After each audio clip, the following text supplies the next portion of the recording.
Nature Corn. I'm so sorry, guys. I've been filming for 8 minutes, and I didn't think about filming the Nature Corn.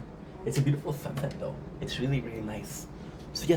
I did forget the tournament. However, it doesn't really matter because we did check it out. I found a new gem that I had.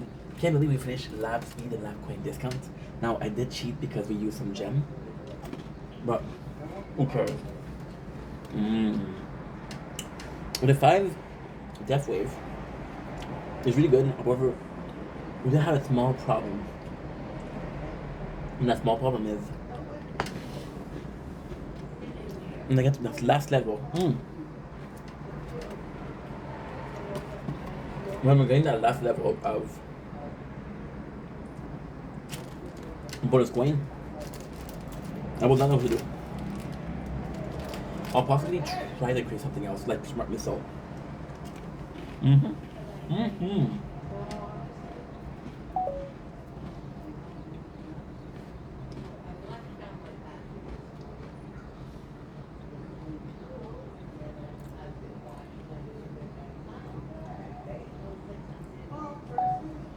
Don't blink, it's your boy Ying. Welcome from our show. I'm just doing walks that having a wonderful day on this glorious 6th of October 2025. Just a quick video that I want to do. And it's the first thought on the Ed Gibb Monster series that came out on Netflix about 3 days ago. So, as I mentioned, I want to do the review of the series. So, we started our review of the series. I gotta say, it's really, really, really good. So, why is Ed Gibb such a good story? By the way, please peep the nice sunsets. It is beautiful. So why is it such a good series? Well, technically speaking, this is not the first time they do that. So we watched Jeffrey Dahmer, and Jeffrey Dahmer was kind of good. Okay. Ed Gibbs. So what I'm gonna do, you know what would be insane?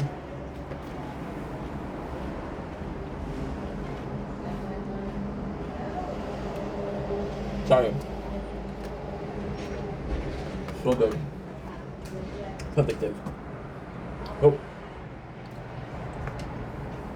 What I should have done is did a review.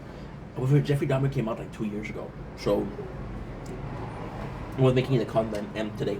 So coming back to Ed Gibb, what is so good is the very first thing that you see Ed Gibb is wearing clothes, right?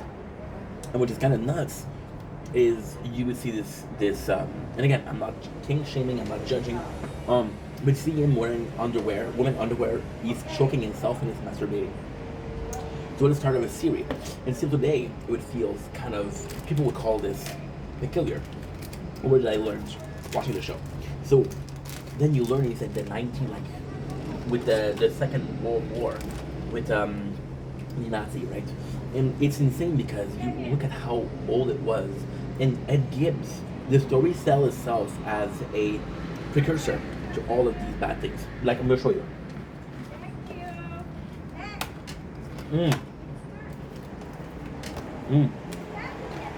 Yeah, good idea.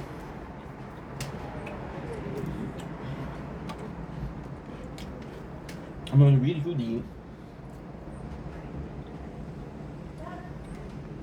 you the description.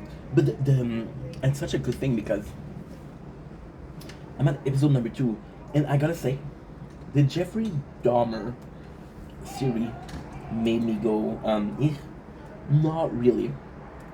The Ed Gibb story made me go, not really. However, I will say that the Ed Gibb series is very troubling.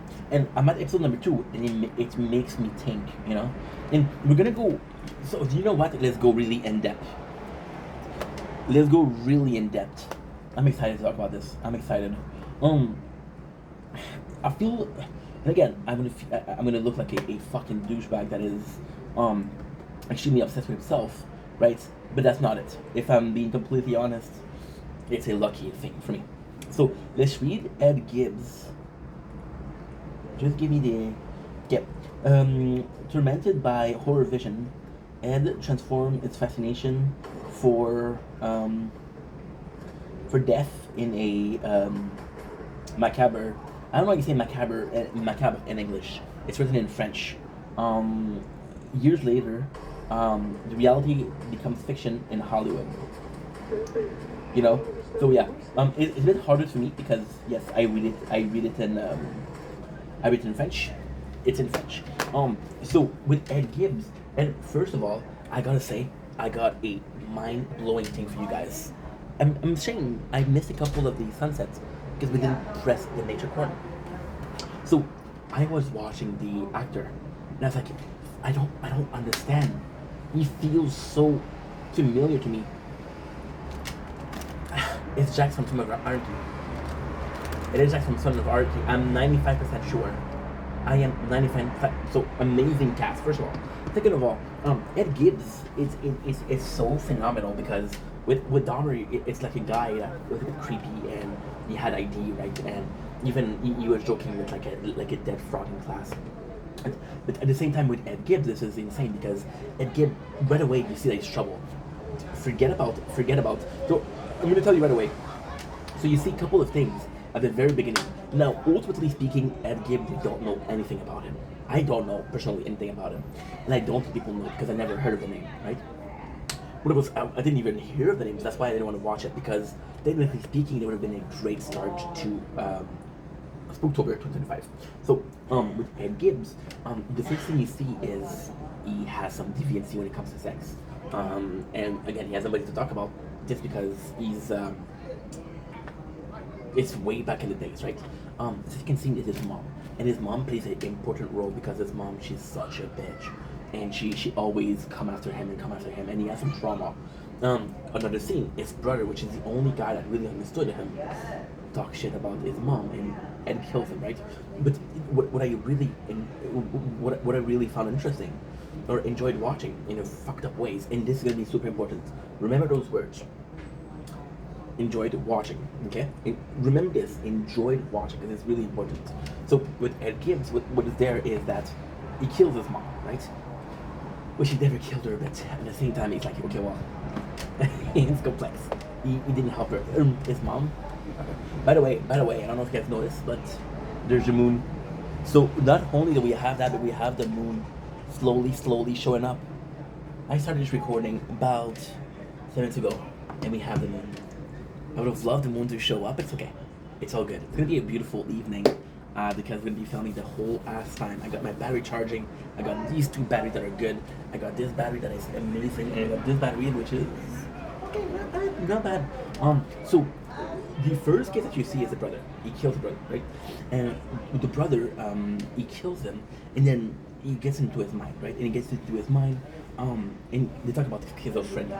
So brother comes in and say, "Hey, you got me good, but I'm okay. I'm alive." So Ed thinks that is alive, right? The second person they kill is a bartender, and the bartender's like, "Hey, if you're lonely, I can call you a prostitute." And again, it's like, "You're not a lady if you call you a prostitute, right?" And this is the craziest thing. He kills her, but in his mind, it's a the room is full of Nazis, right? So it's like, okay, well, you brought this here, so he kills them, and it's insane because what we're perceiving from Ed Gibbs is so interesting because he sees a comic, and in the comic there's a person called the bitch of Auschwitz who mutilate her victims, skin them, flay them, right?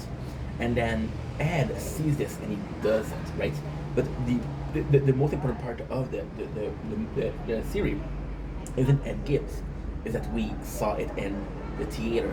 Right now, the scene we're watching is people are watching it in the movie, and they're going crazy because it's disgusting. And why am I feeling related to that is because I never liked horror movie because I started watching them too young, way too young. It was traumatic for me, right? And lately we're doing just Spooktober, which is a full month of just watching a little ad of just watching a horror movie because we're playing 5 playthrough, by the way. Not to brag, but busy. Where are you? There you go. Got 1, 2, 3. No ends. You're not gonna hear it because it's there you go. No ends. We're playing on this one too. If you wanted the proof, sure, no problem. You know, it's hard to believe because such a person doesn't exist or is Ed Gibbs. There you go. So you see, with me, I did it first October. This is the first, I'm kind of forcing myself to watch. I'm kind of forcing myself to watch a horror movie. And the horror movie that we watched was Scream. And Scream is the perfect version of that. Is kids that are watching a horror movie and become killer. You know? So I'd like to watch. There hasn't been a scene so far. I'm like, oh shit, this is crazy. But for sure, it's gonna be something to watch for sure.